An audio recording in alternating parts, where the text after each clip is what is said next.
phasor diagrams at different loads or different power factors. So based on loading condition, power factor will be changed. So based on that, current may be unity power factor, lagging or leading nature. So first of all, we will discuss about phasor diagram for a resistive load. A resistive load means unity power factor.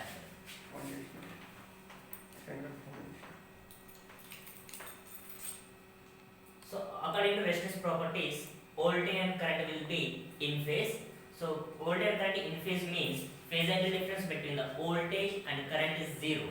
So power factor is defined as the cosine phase angle difference between the voltage and current. So phase angle difference is zero. Cos power factor is cos of zero. Cos zero is 1. That is known as unity power factor. Phasor diagram is draw చేయాలంటే first of all reference phasor ఒకటి consider చేసుకోవాలి. So first reference phasor వచ్చేసి voltage. So I am taking voltage as the reference phasor, but as per resistance properties, voltage and current will be in phase, therefore current will also be lies in the same direction. Every winding will have some resistance and reactance. So drop due to the resistance will be IaRa, that will also be lies in the direction of voltage phasor or current phasor, because voltage drop is nothing but voltage. As per resistance properties, voltage and current will be in phase. So voltage is the reference phasor, current will be lies in the same direction, and IaRa drop will also be in the same direction. Okay. Next, due to reactance, for inductor, voltage leads the current or current lags the voltage by 90 degrees. Reactance is the imaginary component. So drop due to the reactance component Ia into Xs, that drop leads the current by an angle of 90 degrees. So resultant phasor is the E. Induced voltage E is equal to output voltage or terminal voltage V plus drop due to armature resistance Ia into Ra plus drop due to armature reactance Ia into Xs, but reactance is the imaginary component, so J notation will be there. So E is equal to V plus Ia common Ra plus Jxs. So Ra plus Jxs is nothing but impedance, that will be indicated by Zs. So this drop will be Ia into Zs. So E is equal to V plus Ia into Zs. Input is equal to output plus drop due to the synchronous impedance. This is the phasor diagram for resistive load. For inductive load, power factor will be in a lagging nature. So here also a reference phasor is the voltage, starting point origin ohm. For inductive load, current lags the voltage by an angle phi, that is the phase angle difference. So current lags the voltage by an angle phi. Okay.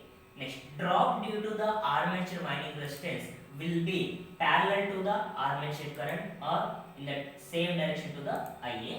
So Ia Ra will be in the direction of Ia. Both are will be the parallel, that means phasor difference between the Ia and IaRa will be 0.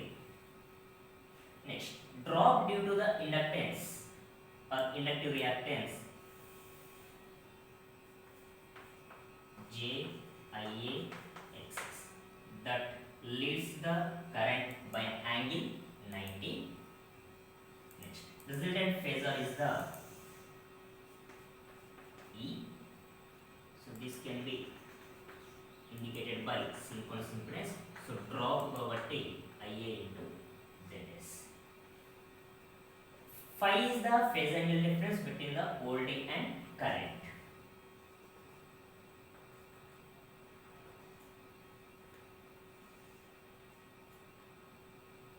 Okay. So let's consider this is O, this one point A,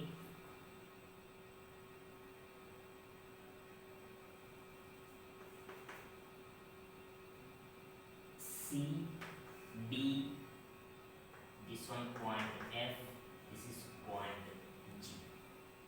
Okay. From triangle OGD,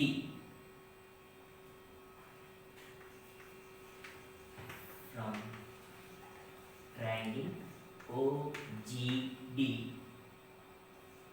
it's a right angle triangle, so OD square is equal to OG square plus GD square. But OD is the induced EMF E, so E square is equal to OG is the sum of OF plus FG. OF plus FG whole square plus GD is the sum of GC plus CD. GC plus CD whole square. So what is the value of OF? So these two are identical and these two are identical. So FG is also IARA. FG is equal to IARA. Next. From triangle OFA, if you apply the cos, triangle OFA, cos phi is equal to adjacent by hypotenuse, OF by OA. OF value is unknown. OA is the terminal voltage V. So cos phi is equal to OF by V.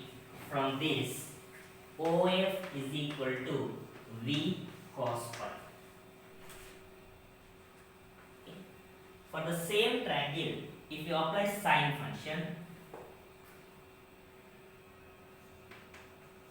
sin phi is equal to opposite by hypotenuse.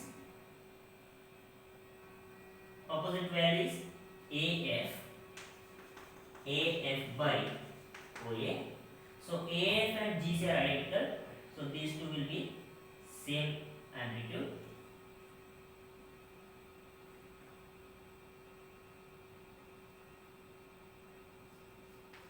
AF is equal to OA sin phi. OA value is V. So AF is equal to V sin phi. From triangle, AF and GC are identical. Therefore, AF is equal to GC is equal to V sin phi. So substitute the values in the equation. OD square is equal to OG square plus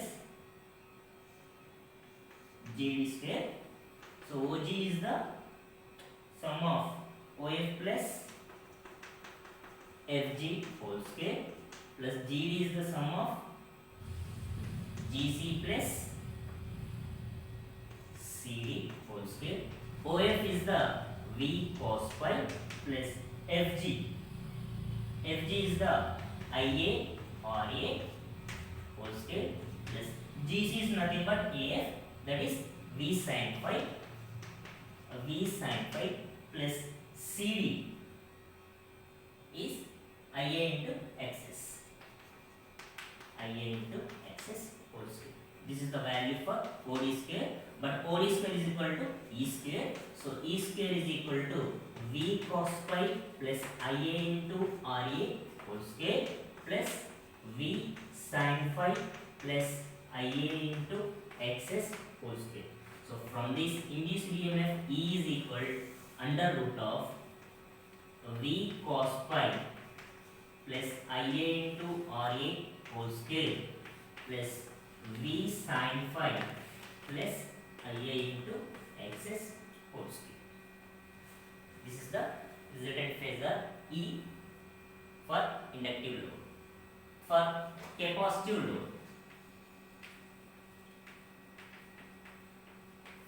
capacitive load, power factor will be in leading nature.